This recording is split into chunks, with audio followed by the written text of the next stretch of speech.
Crime Surat ઝોનમાં દાખલ થયેલા દારૂ અને ડ્રગ્સની મહેફલના ચકચારી કેસમાં લાંબા સમયથી નાસ્તો પડતું વધુ એક મોટું માથું સુરત શહેર એસઓજીના હાથે ઝડપાયું છે.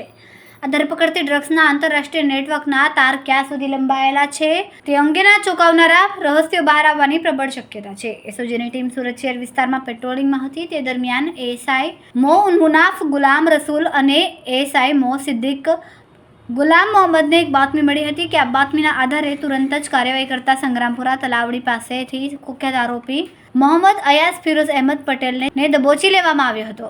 ઝડપાયેલા આરોપી મોહમ્મદ અયાઝ પટેલની સઘન પૂછપરછ કરતા તેણે પોલીસ સમક્ષ ચોંકાવનારી કબૂલાત કરી હતી. મોહમ્મદ અયાઝે સ્વીકાર્યું હતું કે ગત 20 ઓક્ટોબર 2024ના રોજ અમિત કુમાર અંતસિંગ યાદવની બર્થડે પાર્ટી હતી. તે માટે તેણે મેપડોન ડ્રગ્સ અને ગાંજો વેચાણતો આપ્યો હતો. આ કબૂલાત દર્શાવે છે કે ત્યાં ડ્રગ્સ નેટવર્કનો એક મહત્વનો કિસ્સો છે.